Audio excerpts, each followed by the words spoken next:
do we look forward to 2021? Today on Life Talks, we're going to be asking that question, answering that question, and hopefully giving us a perspective that we all need heading into the new year. I'm Pastor Ben. I'm here with Pastor Dan. We are the teaching pastors at Life Fellowship here in Cornelius, North Carolina. And here's the question, Dan.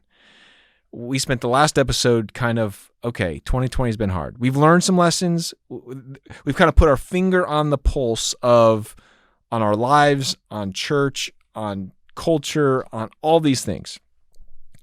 Okay, we figured out, we've diagnosed that there's some things wrong, but hey, we believe there's hope. We believe that there's always a new day, that Christ is still on his throne. So what do we do, Dan, when we want to really move towards a more maybe wholehearted approach to 2021? What do we do? How do we look at life differently in spite of what we've been through?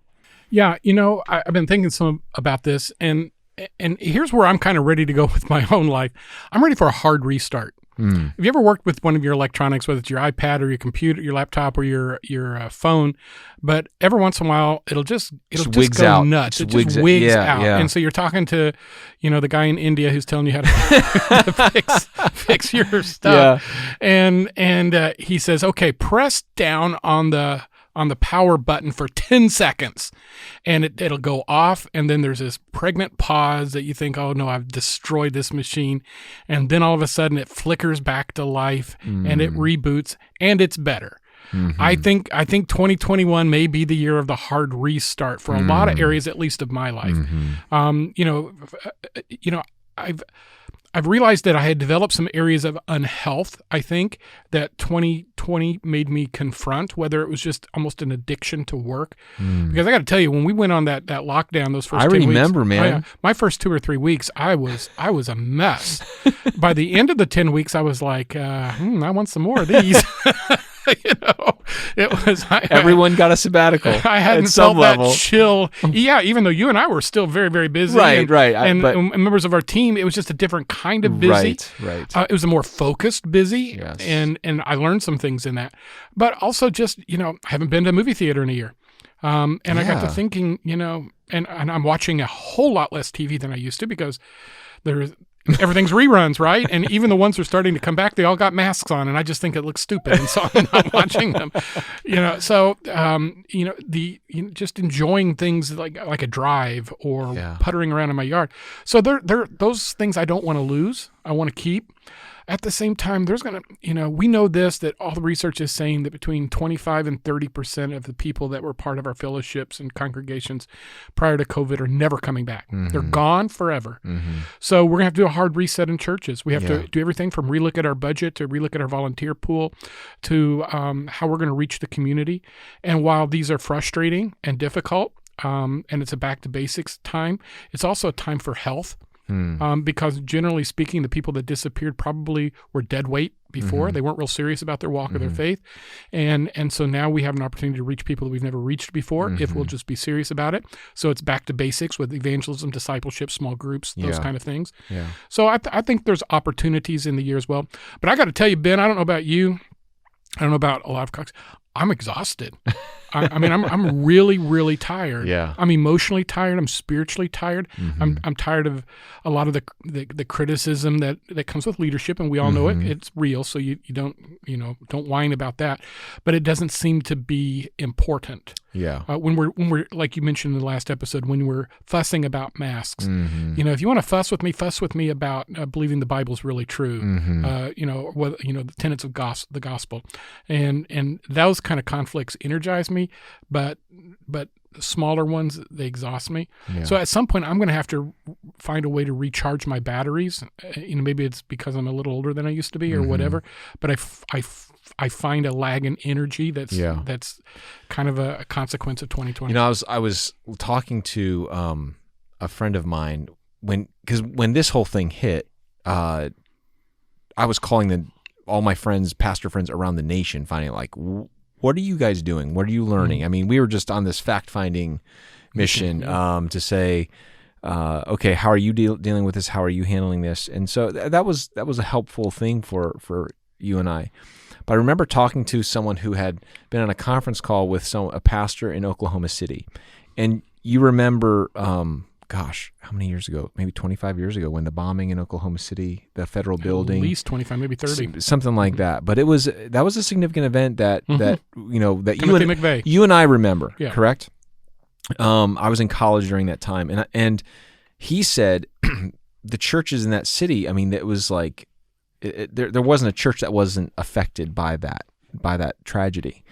And so he said about 3 years after that event, there had this mass exodus of pastors in the city. Mm-hmm. And he said what they learned was the adrenaline and the rush and the, trying to figure out how to serve all these families and the funerals and the caring and just all the upheaval of the ministry and shepherding in such tragedy, and the pulling together and all of the disruption that caused.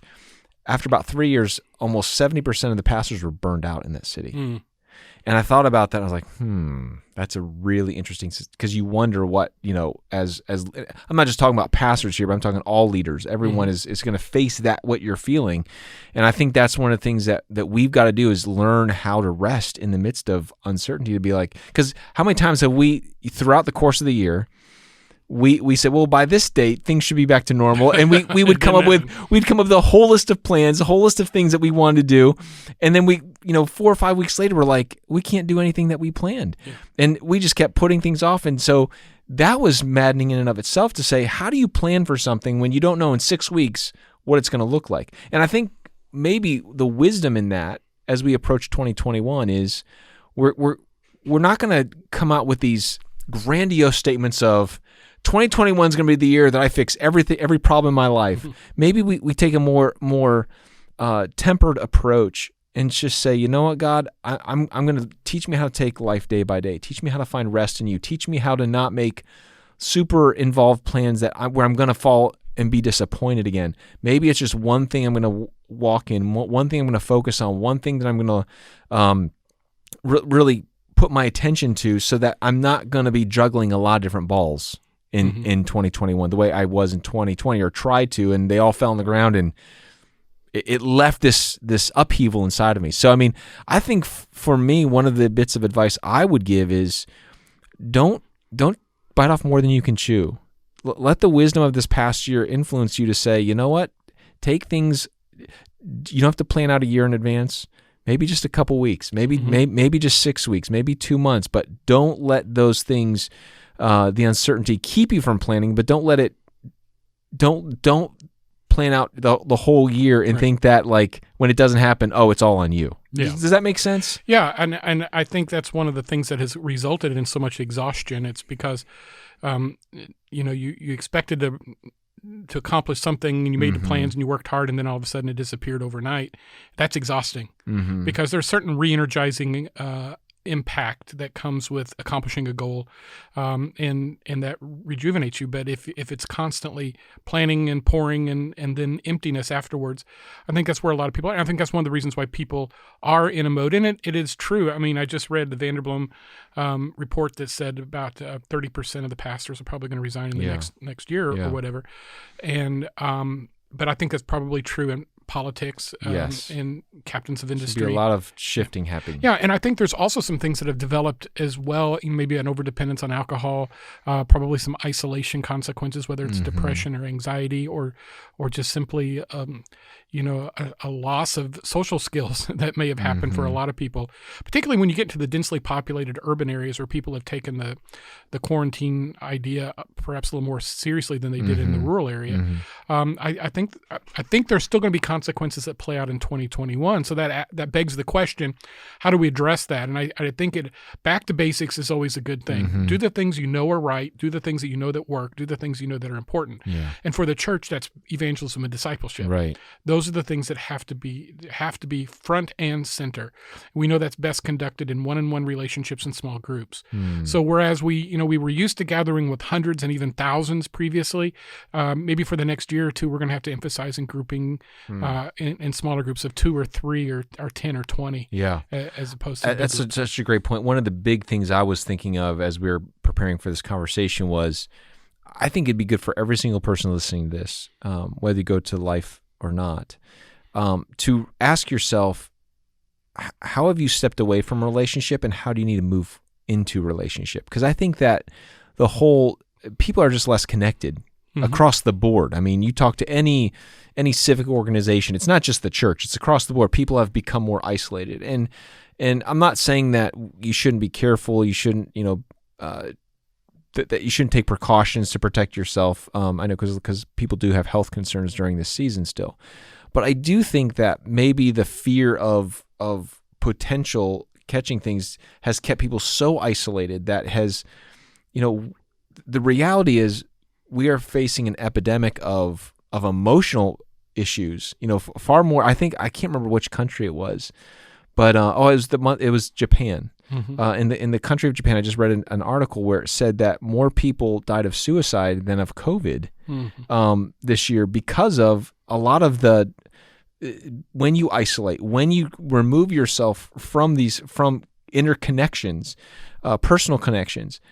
What it does, we're created for community. We're created for a relationship, and so when you isolate yourself to an extreme, what you do is you end up causing yourself further emotional harm than you need to. And I think it would be good for everyone to say, hey, listen, be wise, be careful, take precautions seriously to avoid getting COVID if at all possible. But here's the reality.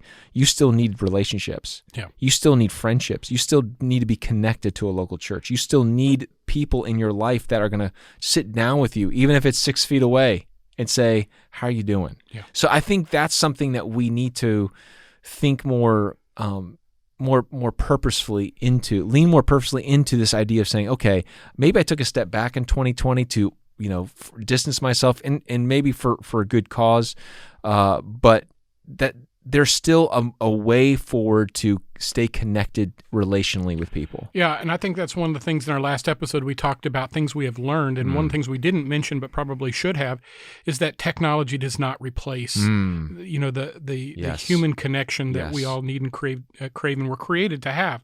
So you remember when Zoom meetings were cool? Do you remember when streaming for 2 weeks? Yeah, but streaming your services, the first few weeks, everybody was watching and this is what we did and this was cool. And churches across the country reporting a steady decline in people who are bothering to watch even a streamed service. Zoom meetings, we've grown when we have yet another Zoom meeting. Facebook, where many of us were keeping in touch, has basically become just vain repetitions of repeated memes and fake news. I mean, it's just a desert of anything fresh. So, we do need those. You can only play so many video games at home in your underwear, right? You gotta get out and speak for yourself, man. Oh, I don't play at all. But we need to go to the park. We need to go to church. We need to have family gatherings, and so hopefully 2021 we become more intentional about that as the pandemic is relieved. One of the things I would encourage people to do, and I know this is going to be really hard, but try to spend as much time in God's Word and listening to praise and worship music as you do reading news. I mean, or more. I mean, to me, I think if there's a way that you could balance, because I think I have found that when that's imbalanced, when you're listening, most of the content you're taking in is 90% news, and I don't care if it's conservative or progressive websites. The worldview is shaped by what we're ingesting. And you can tell the person who, in the midst of all of this upheaval, in the midst of all this uncertainty, the people who have stayed connected to the Word of God, people have stayed connected to God in prayer and in worship, and the people that have allowed the gospel of the zeitgeist, which means the spirit of the age, to color the narrative of what's really happening. And I think that would be a good thing to do for any of us going into 2021 to say, you know what? I probably read, choose the website. I probably was on, Fox News way too much this year. I was probably on CNN way too much this year. I was probably on in all the other, small little websites that we go to read their articles. And it was an election year. I get it. It was an interesting election. That's to say the least. But we have to be people of the book. We have to be people that are more shaped by the Word of God, by the Spirit of God, than by the spirit of the age. And if we are not careful, we can get caught up into so many rabbit trails. And I mean, my goodness, I was just talking to Britt before the episode, and he's telling me about, conspiracy theories, and he was watching some videos on flat earthers. And I mean, it just like, and that stuff is fascinating, right? Like, you can find people that talk about this stuff, and you're like, yeah, that's out there. And you read it and you listen to it, and flat earthers are just one conspiracy. I mean, there's lots of things out there that you can get caught up in. We need to make sure that the Word of God is the one that's shaping us the most. Absolutely. Yeah, and we also need to be wary of getting sucked into these black holes of misinformation. And there's many of them. and some of them involve politics, some of them involve the conspiracy theories, the Illuminati, the global world order, all these things.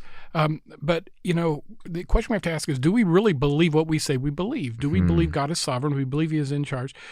Are we shocked that the world's getting worse? I don't know why if we study the Bible. I mean, it's supposed to get really, really bad, and in fact, it's going to get a lot worse than it is right now. Yeah. We just don't want it to get worse while we're around.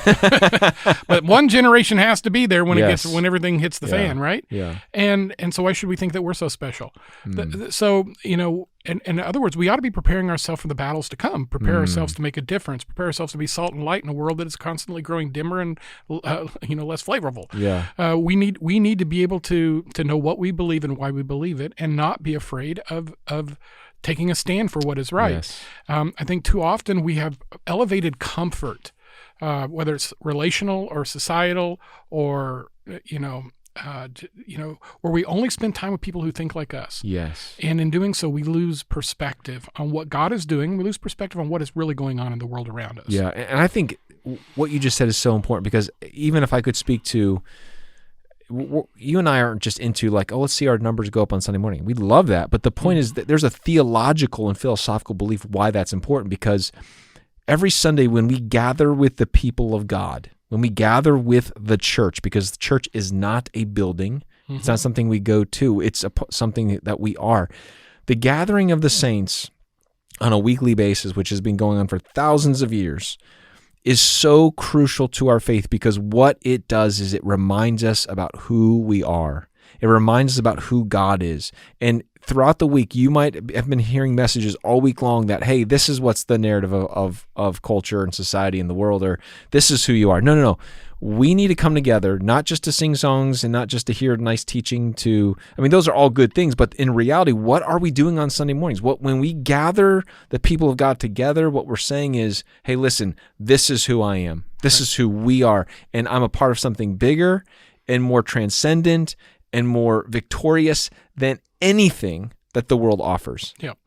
There is a theology of gathering. There's a theology of worship. There's a theology of liturgy. Yeah. And probably we, again, in a culture that wants things on a McQuick level, we've lost sight of the importance of those things. And, and as leadership, spiritual leadership, it's probably well past time that we go back and reinforce those things and re-educate folks on why. We seem to be, in a world where you can work at home, again, in your pajamas. So why can't we go to church in our pajamas? Well, there's a theology that contradicts that. Yeah. And we ought to emphasize it. And part of my challenge to those who are listening is, okay, you've had a pass in 2020 or 2020. Once we get to herd immunity, once we get to, a certain level of vaccinations, whatever that standard is, where, the restrictions are lifted and it is relatively safe to get out. It's never safe to get out, by the way, because you get hit by a truck, but where it's safe to get out, then you better get out. I'm serious. Get back in church. Get back into your community. Life. Yeah. Start living life. Start living life. Yeah. Get back in your small group. Be faithful. Make it a priority. Reestablish habits that have become lost in your life. Sometimes we need a good, swift kick in the seat of the pants to remind us that easy things are seldom right and right things are seldom easy. So, set the alarm, get up, make your plans, change your schedule, reprioritize your life. It's time. Daddy Dan just gave us a great bit of advice. That's good, man. I love it. I love it. Dan, that's my new moniker. Listen, we're closing our episode here, but what is the question I want to leave you with this? Whenever you're listening to this, what is God calling you to do this year? What is He calling you to be? What is He calling you to trust this year? We can go into 2021 with eyes wide open, with a whole lot more wisdom, with a whole lot more understanding that we don't have to keep retreating. We can move forward with a lot of patience in seeking the Lord. But I think let's not keep going backwards. Let's move forwards. And so that's our challenge to you, and whatever that looks like, we hope that you'll seek the Spirit of the Lord in following Him in doing that. So, Dan, thanks for joining me with this conversation. We really hope that you've enjoyed this talk on what to do for 2021, and we look forward to talking to you next time.